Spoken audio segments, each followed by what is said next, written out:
modern legislative evolution of companies, namely since the Companies Act 2006. Then we're going to look at what it means to be a stakeholder in a company, what different kinds of stakeholders there are, and then from that we're going to build upon the concept of business creditors, have a look at the different types of creditors, the distinction between, for example, a secured and an unsecured creditor, so on and so forth, before we finish up by looking at different Business and Employment Act 2015. Then we start to see the larger reforms that took place, specifically in response to particularly the COVID-19 pandemic. So one example of this is the Corporate Insolvency and Governance Act from 2020. And this act provides new mechanisms and new methods for a company to restructure and also for company rescue and company recovery. Now, we will be talking about, I have an interest in that business because I am, interacting and forming contractual obligations with that business by way of purchasing an item from a shop. You could also talk about tort and crime victims, so people who have been wronged by the business will have an interest in seeing that come to some kind of justice, whether that be a tort or whether that be a crime, a criminal procedure. We'll talk about this. With that being said, let's look at business forms, different business structures that exist in the UK, specifically three main ones, and then we'll refer to really the pros and cons of each one. So, really, this doesn't necessarily have to refer to a company. In fact, spoiler alert, a company is one of the business forms. The other two do not exist as a company, and we will distinguish between what makes a company and what legal proceedings against them, but they nonetheless are becoming creditors within a business practice. We can also divide creditors between strong creditors and weak creditors, and really strong creditors include those that have a stronger position within the business, maybe have stronger leverage within the business. For example, banks and other lenders will tend to have a stronger position within a business because they have provided a certain amount of corporate manslaughter as well. You also have the various people that own some kind of shares in a particular business, or just some kind of interest in terms of investing within the business, owning the business, or being partners within a business. And so these people obviously have a stake in seeing the company or the business do very well, because they want to see their profits. Where a debtor has less liability to pay off the debts of the particular business, but in some cases the debts may have to be paid out using personal finances. And so you have to really ask yourself, what are the risks associated with this business structure? And the final question you would ask is, does this business form provide for the most efficient organizational structure? Because organizing a business is this can be, on the one hand, a secured interest, which we'll talk about in a little minute, and it could also be an unsecured interest. It could be an interest that is a strong interest and a weaker interest. And you can probably pick and choose which ones fall into the sort of strong and weak distinction when we go through this list. So one such stakeholders in a company or a business are lenders, and these are the people that maybe provide the capital, and these are secured and unsecured creditors. Now, this is a little bit more complicated, but a secured creditor are ones who are associated with an issuance of credit or product that is backed by a certain amount of collateral. Now, it's better probably to use some examples. So, they generally refer to voluntary creditors, people who voluntarily enter into some kind of relationship with the business, to how company laws should be regulated within particular states. Come to a near endless list of different kinds of stakeholders that we can identify within a business. But how would we identify the different types of stakeholders? And this is why we look at things like creditors. Now, a creditor is simply somebody or an entity who has entered into business with a company. So this can be either voluntarily or involuntarily. And the sole tradership that exists wouldn't exist anymore because it's directly connected to the person operating the trades. It's also, companies are also heavily regulated through a number of pieces of legislation. We've already mentioned them, a number of them here today. We've got mainly the Companies Act 2006, we have the Insolvency Act 1986 for if a company becomes insolvent, and we also have things like when we're referring to non-maximise, if we're talking about portfolio investments specifically. Employees as well, they have interests within business structures because they are relying on the business to pay them a particular wage for particular work, for particular labour. And other different, maybe more smaller, different stakeholders, people like tax authorities. So taxes are interested in making sure businesses pay the amount of tax that they owe. And so really we can mean that a debtor cannot pay its debts to a creditor, and that's where insolvency proceedings begin to take shape. So it's important that we do focus on that in a lot more detail in its own separate lessons, but we will touch on it very briefly in this series of videos as well. And it should also be noted that we are going to be limiting our understanding and our study to UK related company laws. There are obviously other branches of company law that exist. We could talk about EU company law, and obviously you can probably imagine the implication of Brexit on overseas companies operating within the UK. So the first major reform that we're going to talk about is the reform to the 1985 Companies Act, and this was a real major overhaul of this piece of legislation, and also it came with it the passage of a new piece of legislation, the Companies Act 2006, which came into force in 2000. Requirements for the business to take shape, and a very good example of that would maybe be a bank. A bank often offers business loans to individuals who are wishing to start a business, and these are the people that infuse the business with a certain amount of capital to be able to get off the ground. You also have customers and clients. So if I go and walk into a shop, I'm going to purchase an item from a shop. When it comes to the specifically the legislative evolution of company law, it should be noted that there have been quite a few interesting changes in very recent years, and by very recent I mean literally last year. So really we're talking about since 2006, because it's important that we look at the sort of modern evolution of company law, because company law changes quite a lot. It's not and they're mainly used for very small businesses, sometimes referred to as micro businesses. And these are generally, if you are, for example, a plumber and you are a single, self-employed, you work on your own, you tend to be a sole trader because there is, less need for a larger business structure when you're a one-person operating and doing business around the country, for example.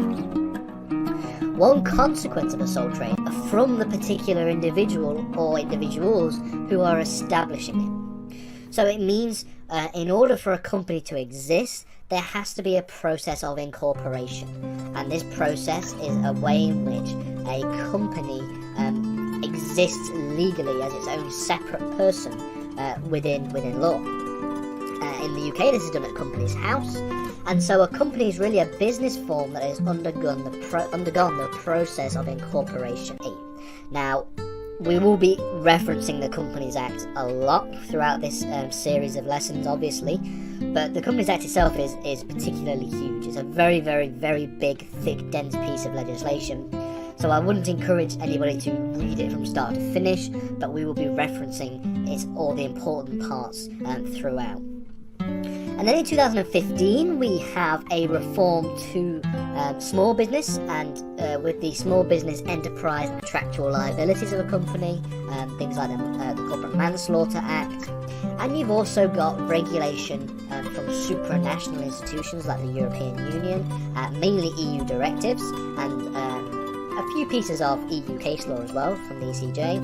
And obviously we have to talk about the impact of Brexit on company law. And then you've also got a number of international law regulations that seem to act as sometimes more of a guide.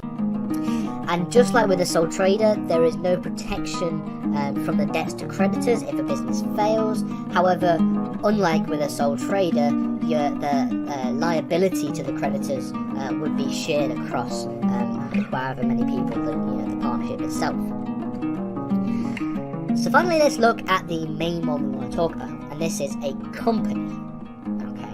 Now, a company exists as a separate legal entity forms. So we're going to look at what the kind of business forms we can have and what they're useful for and what they're not useful for in some cases. Because there is a difference between company law and there's a difference between that and business law. Because company is a form of business, it's a business structure, but it isn't the only form of business structure that exists. So what's the first question? The first question is, what is a company? And it's really a good place to rest that you can have in a company. And in fact, not just a company, in business structures in general. So this refers to business stakeholders. Okay, so like I've just said there, it could be a company or it could be any other kind of business form, and we're going to talk about other business forms in a minute. So the different stakeholders, a stakeholder is simply somebody or an entity who has some kind of interest in the company, and this can be makes it not a company later on. So really, each business form operates in a certain way for a particular purpose. Now, they're generally tailored towards different types of business operations that people might want to partake in. So there are a number of factors that contribute to somebody choosing a particular business form. So if I want to start a business, okay, and I want to try and pick this, so it's again it's a very informal way of operating business practices in the United Kingdom. It's very similar to a sole trader, except in the sense that there are more than one of you. But at the same time, there is no need for incorporation or anything like that. And like it says here, a partnership may be regulated using contractual obligations. So for example, if you enter into a contract, and this doesn't necessarily have to be a written contract, okay, with another individual with the intention to carry on business with the common view of profit, then it's that contract that will generally regulate the partnership and will be the source of operations for how the partnership works. And therefore, if you enter into some kind of contractual obligations or enter into some kind of relationship with the view of doing business for a profit, you become de facto partners, and that becomes a de facto partnership. Corporate insolvency and bankruptcy law in this series of videos, but what I want to do specifically is focus on them in more detail in their own series of lessons, because technically corporate insolvency law is different to company law. It relates to business practices and it relates to companies, but corporate insolvency is a very specific environment that takes place after a number of things happen, and the main one being start when we're talking about company law. And really the concept of a company is simply that it is an abstract entity. It is a legal fiction, if you will. Okay, it is just a legal entity which we utilize to do business and operate business in a particular way. Our modern understanding of the company, the sort of modern interpretation of companies that really hasn't changed that much, since the 16th century, began the type of business structure I want to use legally to operate my business. Then I have to really ask myself three questions. The first is, will the chosen business form facilitate the raising of required capital for the particular business? Or in other words, will the business form, will it meet the capital requirements? Because for some businesses, it requires the creation and the raising of capital, and it's very important and key to ensuring its survival. So, really there are three that we're going to talk about, three business structures that we're going to focus on. We're going to focus on the concept of the sole trader or the sole proprietor, the concept of a partnership, and then finally the concept of a company. And we're going to distinguish what all of these different things mean. So sole traders or sole proprietorship is really the most informal form of business paid using personal wealth. On the other hand, we have a partnership, and it's really the 1890 Partnership Act that identifies really what a partnership is, and it says, I'm just going to read it word for word, that the relationship which subsists between persons carrying a business in common with the view of profit. This is what a partnership is. And really, a partnership will often be regulated by way of contractual obligations. To talk about international company law, and while they will play a role, obviously the EU is going to have play a major role when we're talking about different ways in which company law operates in the UK, we're not going to focus on them specifically. So let's begin to talk about companies themselves. So that's the sort of housekeeping done and out of the way. Let's talk about specifically what we are talking about with companies, and we're going to begin by looking at what are the different kinds of interest, and it exists separately from the people who are running the business. And that's why, unlike with partnership and sole traders, the people who run and operate a company may come and go over a period of time, whereas the company will stay the same. You cannot say the same for a sole trader or a partnership. If somebody decides to retire from a partnership, or if they're a sole trader and they decide to retire, the capital, and that is then owed back to the banks, usually at an increased rate with interest.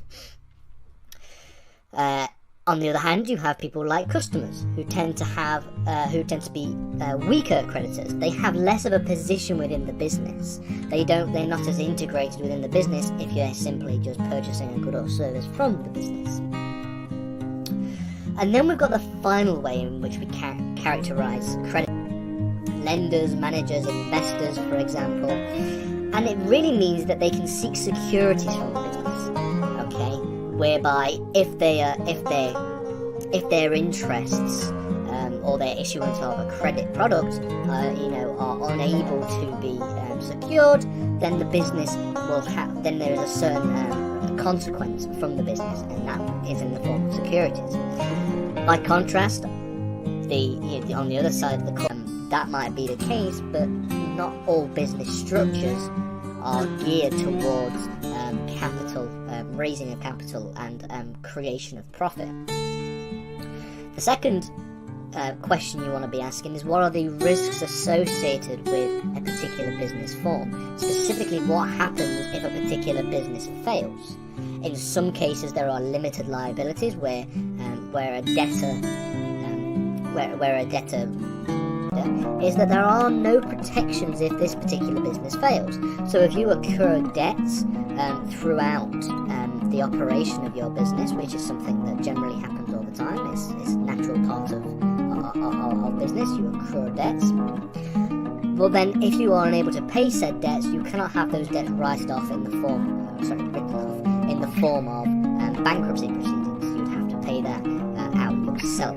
So debts to creditors would have to be used. What I want to do in this lesson is introduce the concept of company law. We're going to look at a number of very basic key elements of company law. We're going to be exploring what the concept of company law is. We're going to be looking at the modern evolution of companies. So we're going to look a little bit about the history and where companies originated, the time periods where they became more and more prominent. We're going to mainly focus on the modern in countries like England and the Netherlands. We've got, for example, one of the most famous and arguably the largest was the East India Company that spanned across the empire. And the point of these companies, the point in turning your business into a company, is to be able to build on and expand business practices and do more business effectively. So land law or law of tort, where there are obviously lots of changes that take place, but the base structure and the basic principles tend to remain pretty much the same for a long period of time. Company law is very different. Company law changes a lot, and especially when it comes to the implication that different constitutional reforms has on the business world and on business practices. A very good example of that is Brexit. An unsecured creditor is one that doesn't have any collateral within its crediting when it acts as a creditor with a business. And really, in other words, effectively, a secured creditor holds a line on its debtor's property. Now, we're going to talk about this in a later lesson, so don't worry about not understanding it too much yet. But the distinction between secured and unsecured creditors generally is probably the most complex of the different ways in which we can distinguish creditors in a business. And an example of a voluntary creditor would be something like a lender in a bank. So a lender in a bank voluntarily provides a certain amount of capital for a particular business. An involuntary creditor could be something like, in the case of tort and crime victims, these people don't intend to enter into some kind of relationship with the business when they are enter a structure. It does not require any formal registration. There is no need for any kind of incorporation of the business structure. There is no formal business structure that is required. It is simply how, if you want to start a business, this is the most simple way to do it. The majority of business forms that exist in the UK are sole traders. I believe it's around 65%.